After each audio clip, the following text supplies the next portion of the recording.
Hello everyone, कैसे हैं आप सभी लोग। स्वागत है आपका एक बार फिर से शाह नॉलेज बैंक के यूट्यूब चैनल में।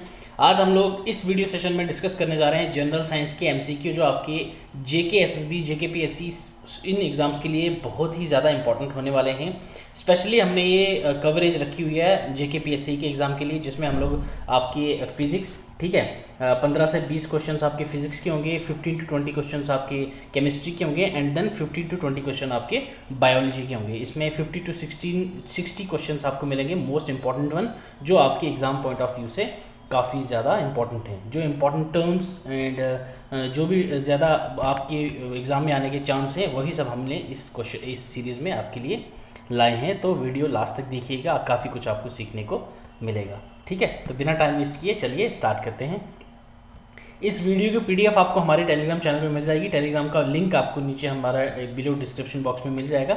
वहाँ से आप हमारा टेलीग्राम चैनल ज्वाइन कर सकते हैं और वहाँ से हर एक वीडियो लेक्चर का आपका पीडीएफ आपको मिल जाएगी, वो भी फ्री ऑफ कॉस्ट। ऐसा कुछ नहीं है कि पीडीएफ कंपाइलेशन के लिए आप इतना पे करो या फिर एक लेक्चर सीरीज़ देंगे तो बाकी के लिए बोलेंगे आप हमारी यहाँ से परचेज़ करो, वो परचेज़ करो। ऐसा कुछ नहीं है। आपको हर एक video lecture plus MCQ series जो हमारी आई थी उसकी भी सारी पीडीएफ हमने अपने टेलीग्राम चैनल पर डाल दी है। वहाँ से आप उनको भी डाउनलोड करके एमसीक्यूज़ लगा सकते हैं, जिससे आपकी एग्जामिनेशन के लिए काफ़ी ज़्यादा अच्छी प्रैक्टिस हो जाएगी। करंट अफेयर्स के लिए और शॉर्ट ट्रिक्स के लिए जो हम रील्स के थ्रू बनाते हैं, उसके लिए आप हमें इंस्टाग्राम पे ज्वाइन कर सकते हैं। इंस्टाग्राम हैंडल भी हमने अपना डिस्क्रिप्शन बॉक्स में दे रखा है, वहाँ से भी आप हमें ज्वाइन कर सकते हैं। ठीक है, तो ये थी कुछ एक्स्ट्रा बातें। तो अब स्टार्ट करते हैं मेन मुद्दा हमारा। फर्स्ट क्वेश्चन देखिए, a pollen tube is used in transport of. जो पोलन ट्यूब होती है वो इनमें से किस चीज़ की ट्रांसपोर्ट के लिए यूज़ की जाती है। First one, pollen grains, sperm cells, eggs, या फिर सभी के लिए। तो जो पोलन ट्यूब्स होती हैं, ये आपको पता होगा, पोलन ट्यूब्स जो हैं ये हमारे स्पर्म सेल्स जो होते हैं, ठीक है, स्पर्म सेल्स, इनको ट्रांसपोर्ट करने में मदद करती हैं। तो इसका हमारा ऑप्शन क्या बना, that is option B. Alright, next देखिए, the name of Karl Landsteiner is associated with the discovery of which of the following. Karl Landsteiner जो थे, इन्होंने इनमें से किसकी डिस्कवरी की थी। Human endocrine system, human blood groups, vitamin B, या फिर प्रोटीन्स। तो इन्होंने किसकी डिस्कवरी की थी, that is human blood groups, that is option B. ठीक है, ह्यूमन ब्लड ग्रुप की जो डिस्कवरी थी किसने की थी, दैट इज कार्ल लैंडस्टेनर। ठीक है, याद रखिएगा ये कि कहीं कहीं आपको के लैंडस्टेनर भी लिखा हुआ मिल सकता है, तो आपको के से कार्ल याद रखना है, लैंडस्टेनर आपको नाम वैसे का वैसा ही मिलेगा। नेक्स्ट देखिए, which among the following helps to determine the character of a cell. इनमें से कौन सा है जो डिटरमाइन करता है कैरेक्टर किसका, सेल का, ये बताइए आप। न्यूक्लियस, क्रोमोसोम, जीन्स, या प्लाज्मा। ठीक है, तो कैरेक्टर हमें कहाँ से पता चलता है, दैट इज जीन से, याद रखिएगा। ठीक है, that is C is the correct answer for this question. Next question देखिए, द टर्म हेलिटोसिस, ठीक है, denotes which among the following. जो हेलिटोसिस है वो इनमें से क्या चीज़ है, बैड हियरिंग, ठीक है, bad breath, baldness, excessive sweating, ज़्यादा पसीना आना या गंजापन या फिर बदबू आनी या फिर सुनाई कम देना। इनमें से किस चीज़ को हेलिटोसिस बोला जाता है। तो हेलिटोसिस जो है ये डिनोट करता है बैड ब्रीथ को। ठीक है, ऑप्शन बी हमारे पास आ जाता है करेक्ट आंसर। ठीक है, next, which one of the following disease is locally known as monkey disease. ठीक है, इनमें से कौन सी डिजीज है जिनको हम लोग लोकली मंकी डिजीज बोलते हैं। Kyasanur forest disease, Japanese encephalitis, malaria, mad cow disease. तो ये इसका करेक्ट आंसर क्या है, मंकीज कहाँ होते हैं, फॉरेस्ट में। तो यहाँ से आप याद रखने हैं Kyasanur forest disease, option A is the correct answer. Alright, next देखिए, snow looks white but water looks generally colourless. ठीक है, जो बर्फ होती है वो वाइट दिखती है, बट जो पानी होता है वो कलरलेस दिखता है। तो इसके लिए पॉसिबल एक्सप्लेनेशन क्या होगी इन चारों में से, ये बताइए आप कि बर्फ वाइट क्यों दिखती है और पानी जो है वो कलरलेस क्यों दिखता है। Snow crystal reflect the light, okay, snow observes all colour except white, okay, snow refracts the white wavelength of light, ठीक है, snow changes the direction of light. बताइए इसका आंसर। इसका जो करेक्ट आंसर बनेगा दैट इज ऑप्शन डी। जो बर्फ होती है वो जो कोई भी लाइट हो उसकी डायरेक्शन को चेंज कर देती है। यहाँ स्नो है, यहाँ पे कोई भी अगर लाइट पड़ रही है, ठीक है, तो वो उसकी डायरेक्शन चेंज कर देगी, इसलिए हमें वो सिर्फ और सिर्फ वाइट दिखती है। ऑलराइट, नेक्स्ट क्वेश्चन देखिए, which of the following get eroded, ठीक है, which of the following get corroded, okay, by open air due to oxidation, जब ऑक्सीडेशन प्रोसेस हम लोग करते हैं, ठीक है, इनमें से ये कौन से मेटल या नॉन मेटल कौन सा है ऐसा इसमें से, ठीक है, जो करोड हो जाता है ओपन एयर में, हवा में जब उसका हम लोग ऑक्सीडेशन करते हैं तो वहाँ से करोड हो जाता है, ऐसा क्या है ये? आयरन है, कॉपर है, जिंक है या एल्यूमिनियम है? आयरन एंड कॉपर, ठीक है, copper and zinc, iron copper and zinc, या फिर iron copper zinc and aluminium, चारों। तो ये चारों ही करोड हो जाते हैं जब हम ओपन एयर में इसकी ऑक्सीडेशन प्रोसेस करते हैं, ठीक है, ये चीज़ याद रखिएगा। तो ऑप्शन डी हमारे पास आ जाता है correct answer. Who was the first to state principle of flotation, जो ये प्रिंसिपल है, प्रिंसिपल ऑफ फ्लोटेशन, वो फर्स्ट किसने दिया था? पहली बार ये प्रिंसिपल किसने दिया था? न्यूटन जी ने, आर्किमिडीज जी ने, अरिस्टोटल ने, या गलीलो गलीली ने? तो ये हमें दिया था option B, that is Archimedes जी, ठीक है, ऑप्शन बी हमारे पास है करेक्ट आंसर इसका। नेक्स्ट देखिए, what do we call a motion which repeat itself over and over again after a regular interval of time, ठीक है, उस मोशन को हम क्या कहते हैं जो अपने आप को रिपीट करे बार बार बार बार, उसके बाद भी जो रेगुलर इंटरवल जो टाइम होगा ना, उस टाइम के बाद अपने आप को फिर से खुद ही रिपीट करना शुरू कर देता है, उस मोशन को हम लोग क्या बोलते हैं? Periodic motion, rotatory motion, linear motion, या फिर रोटेशनल मोशन? तो इसको हम लोग बोलते हैं दैट इज पीरियोडिक मोशन, ठीक है, ऑप्शन ए हमारे पास है इसका correct answer, that is periodic motion होता है जो अपने आप को बार बार रिपीट करता है, कुछ टाइम के इंटरवल के बाद फिर से ये प्रोसेस शुरू हो जाता है अपने आप को रिपीट करने का। Alright, next, which of the following represent the unit of ampere? Ampere की यूनिट क्या होती है? ठीक है, जो एम्पियर होती है उसकी यूनिट क्या होती है? केजी पर मीटर, ठीक है, कोलोम पर मीटर, कोलोम पर सेकेंड, या किलोग्राम पर कोलोम? बताइए इसका आंसर। बहुत ही इजी टू द पॉइंट वाला ये क्वेश्चन है, इसका आंसर बताइए आप लोग। इसका आंसर होता है कोलम पर सेकेंड, ठीक है, एम्पियर की ये होती है ऐसा यूनिट, ठीक, एम्पियर की। नेक्स्ट देखिए, which of the following is not a natural magnet? इनमें से कौन सा नेचुरल मैग्नेट नहीं है?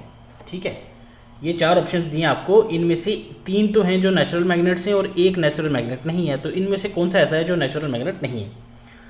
लोडस्टोन, पेरोहाइटेट, कोलम्बाइट, या टाइटेनियम? बताइए। इसका जो करेक्ट आंसर है दैट इज टाइटेनियम, ये नेचुरल मैग्नेट नहीं होता, ठीक। What is the source of energy in nuclear reactor with which produce electricity? ठीक है, न्यूक्लियर रिएक्टर में सोर्स क्या है एनर्जी का जब वो प्रोड्यूस करती है इलेक्ट्रिसिटी? तो ये बताइए, न्यूक्लियर फ्यूजन, न्यूक्लियर फ्यूजन, या गामा डीके, या इनमें से कोई भी नहीं? तो ये है न्यूक्लियर फ्यूजन, ये होती है सोर्स एनर्जी की, ठीक है, ऑप्शन ए, जो इलेक्ट्रिसिटी प्रोड्यूस करने में मदद करती है, न्यूक्लियर फ्यूजन, याद रखिएगा। What is dry ice? Dry ice क्या है? ये solidified form of carbon dioxide है, ये फ्रोजन हैवी वाटर है, ये आइसोटोप ऑफ हाइड्रोजन है ये, या फिर इसका नाम पॉपुलरली बेंजीन है?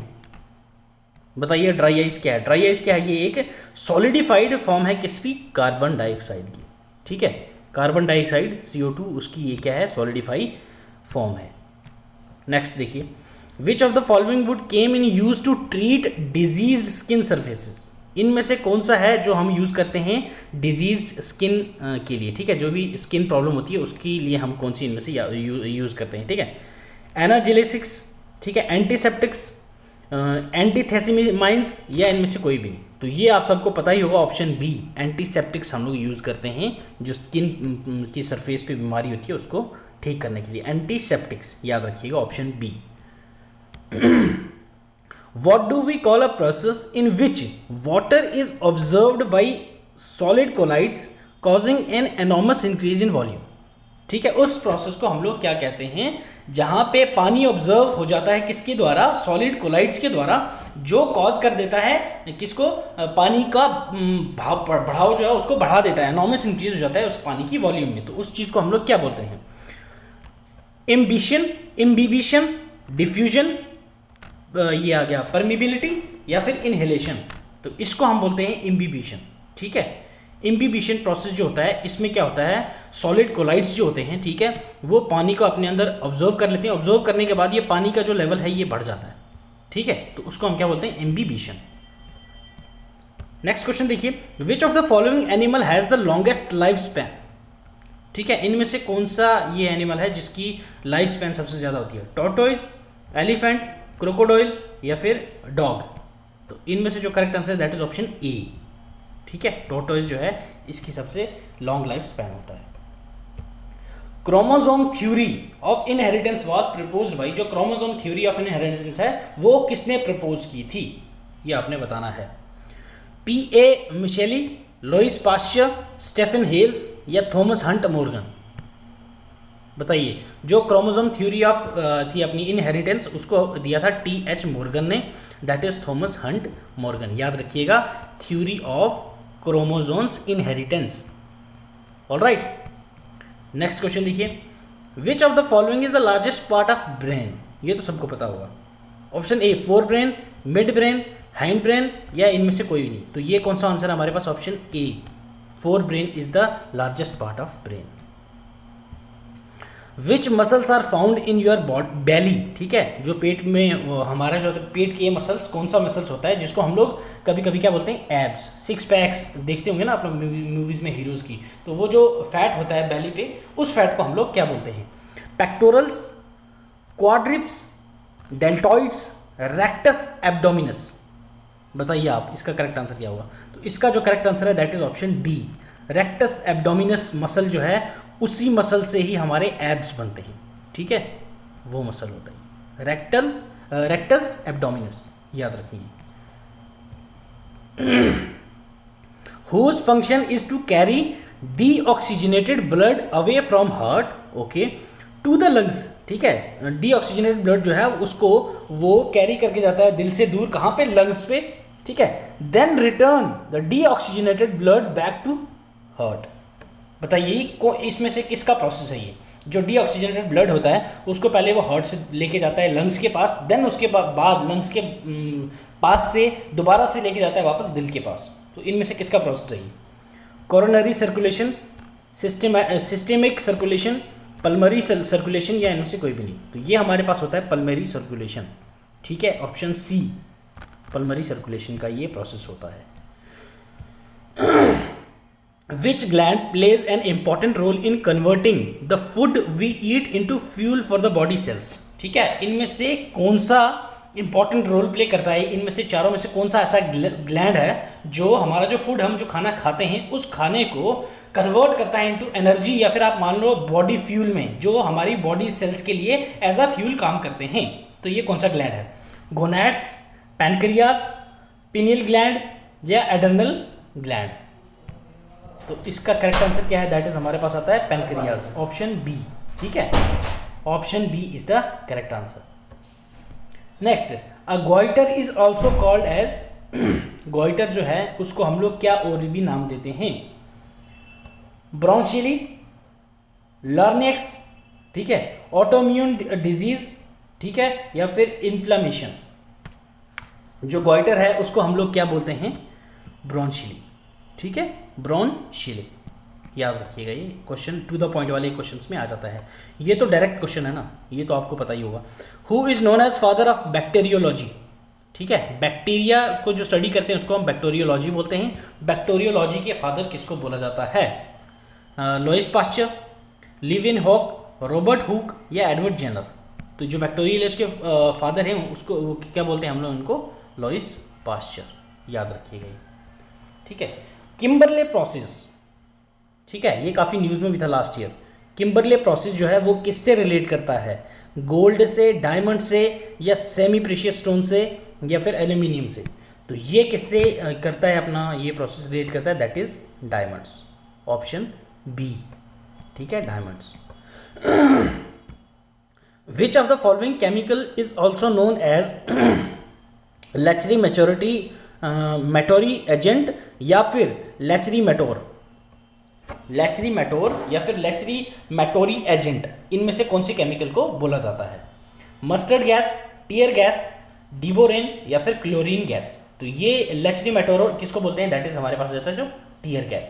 टीयर गैस का एक और नाम है, केमिकल नाम है, उसको क्या बोलते हैं हम, लेचरीमेटोरी एजेंट या फिर लेचरीमेटोर, याद रखिएगा ये tear gas, option B. Next देखिए, consider the following pairs, gold metal, sulphur non metal, silicon metalloids, इनमें से कौन सा करेक्ट है? क्या गोल्ड एक मेटल है, क्या सल्फर एक नॉन मेटल है, क्या सिलिकॉन एक मेटलॉइड है? आप मुझे इसका कमेंट सेक्शन में बताइए आंसर। तो इसका जो करेक्ट आंसर है दैट इज डी, तीनों की तीनों सही हैं। गोल्ड एक मेटल है, सल्फर एक नॉन मेटल है और सिलिकॉन जो है ये एक मेटलॉइड है। ठीक है, option D is the correct answer. Next question देखिए, which of the following is correct about potassium carbonate? Potassium carbonate जो है KCO3, ठीक है, KCO3 इसका ये फॉर्मूला है, केमिकल फॉर्मूला। तो इनमें से कौन सी स्टेटमेंट पोटेशियम कार्बोनेट के लिए सही है? It's chemical formula is KCO3, ये तो मैंने आपको अभी बता दिया, तो ये फर्स्ट वन तो सही होगी हमारे पास। Next, it is a salt which is white in colour, ठीक है, सही बोला। It is use in production of soap, बिल्कुल ठीक है। तो डी ऑप्शन हमारे पास, ऑल ऑफ द अबाउट, जी बिल्कुल, ये चारों तीनों की तीनों स्टेटमेंट हमारे पास सही हैं। ठीक है, ये एक सॉल्ट होता है जो वाइट होता है कलर में, ये हमारा साबुन वगैरह बनाने में प्रिपेयर किया जाता है। केमिकल फॉर्मूला इसका KCO3 होता है। ठीक है, पोटेशियम कार्बोनेट। बेयर प्रोसेस, ठीक है, Bayer process is related to which of the following? Bayer process जो है वो इनमें से किससे रिलेट करता है? Production of copper oxide, production of alumina, production of zinc oxide या प्रोडक्शन ऑफ सिलिकॉन ऑक्साइड? तो ये किसकी प्रोडक्शन में यूज होता है ये प्रोसेस? तो दैट इज एल्यूमिना। ठीक है, प्रोडक्शन ऑफ एल्यूमिना, याद रखिएगा ये बेयर प्रोसेस, बेयर।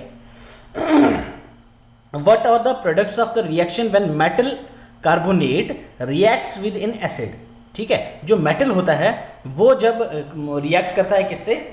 एसिड से।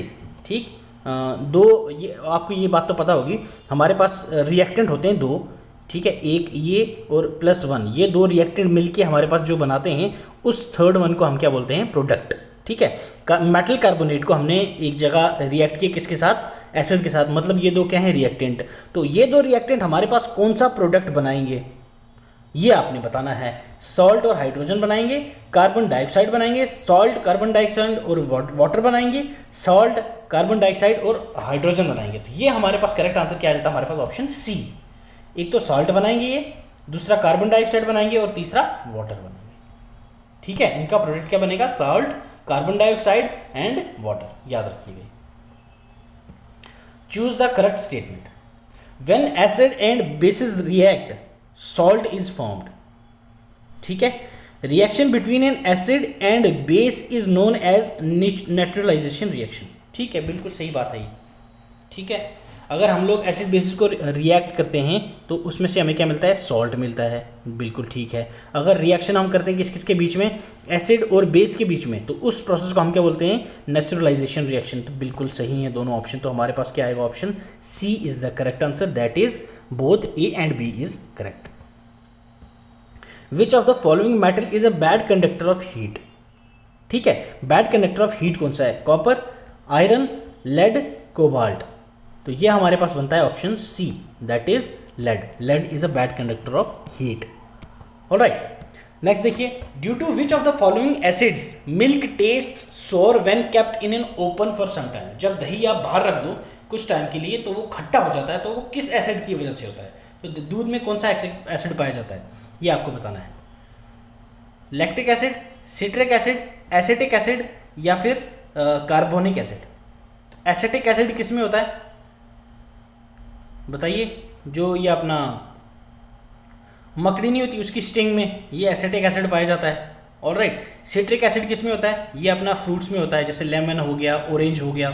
ठीक है, तो उसमें क्या होता है? सिट्रिक एसिड होता है। लैक्टिक एसिड होता है ये दूध में होता है। ठीक है, इसी एसिड की वजह से जो दही होता है वो खट्टा हो जाता है, that is option A is the correct answer. Alright, which element is used in the manufacture of safety matches? जो आपके घर में माचिस होती है, माचिस मैच बॉक्स, उसमें उसको मैन्युफैक्चर करने के लिए इनमें से कौन सा एलिमेंट यूज किया जाता है? फॉस्फोरस, मैग्नीशियम, सिलिकॉन या सल्फर? ये तो डायरेक्ट क्वेश्चन है ना, JKSSB तो इसको पता नहीं कितनी बार 1000 बार पूछ चुकी है इस क्वेश्चन को, तो ये आपको रटा रटाया होना चाहिए, ठीक है। तो इसमें आंसर क्या हमारे पास, that is option A, phosphorus होता है। हमारे जो मैच बॉक्सेस की साइड में आप लोग देखते हो ना, ब्राउन ब्राउन ब्राउन, जिसपे हम तीली मार के जलाते हैं, तो उसको बोलते हैं हम लोग फॉस्फोरस, ठीक है। नेक्स्ट देखिए, which of the following pair represents to scalar quantities, इनमें से कौन से दो हैं जो हमारे पास स्केलर क्वांटिटीज रिप्रेजेंट करते हैं, मास और acceleration, temperature and torque, distance speed, या ग्रेविटेशनल डेंसिटी और वर्क। तो ये हमारे पास सामने सामने दिख रहा है डिस्टेंस और स्पीड, सी ऑप्शन, इस ये दोनों ही स्केलर क्वांटिटीज हैं, ठीक है। What is a wavelength of a wave, ठीक है, वेव की वेवलेंथ को हम लोग क्या बोलते हैं, a square of a distance between 2 points having the same phase, okay, maximum distance between 2 points having the same phase, okay, minimum distance between the 2 points having the same phase, alright, या इनमें से कोई भी नहीं। इसका जो correct answer है that is हमारे पास सी ऑप्शन, मिनिमम, ठीक है, कम से कम डिस्टेंस होगा जब दो पॉइंट्स पे जिनका फेज सेम ही होगा, ठीक है, तो उसको हम लोग क्या बोलते हैं, wavelength of a wave, alright. तो होप सो आपको ये लेक्चर पसंद आया होगा और बेसिक्स आपके क्लियर होंगे, ठीक है। तो इतने भी अगर आपने करेक्ट MCQs करने हैं, इसमें से आप अगर 30 मार्क्स भी ले आते हैं तो आप समझ लो आपका साइंस वाला जो पोर्शन है वो काफ़ी अच्छी से तैयारी है आपकी। अगर नहीं है तो थोड़े बहुत बेसिक्स आप लोग देख लो। जो इस MCQs में चारों ऑप्शंस थे, वो चारों ऑप्शंस आप हर एक क्वेश्चन के आपको चारों ऑप्शंस का पता होगा कि क्या क्या है इसका, ये इन टर्म्स का मतलब क्या है। तो मैं आपको डेफिनेटली बोल दूंगा कि आपके साइंस के 10 में से 9 नंबर आपके कहीं नहीं गए, 10 में से 9 तो आपको एग्जैक्टली आएंगे ही आएंगे। तो ये था हमारा साइंस का, जनरल साइंस का 1 वीडियो लेक्चर, 1 शॉर्ट लेक्चर था। तो उम्मीद है आपको पसंद आया होगा। अगर पसंद आए तो लाइक कीजिए, पसंद नहीं आया तो डिसलाइक करके कमेंट में ज़रूर बताइएगा कि क्या हमें अपडेट करने की ज़रूरत है। तो ठीक है, मिलते हैं अगले सेशन में। Till then, God bless you, keep learning, keep sharing.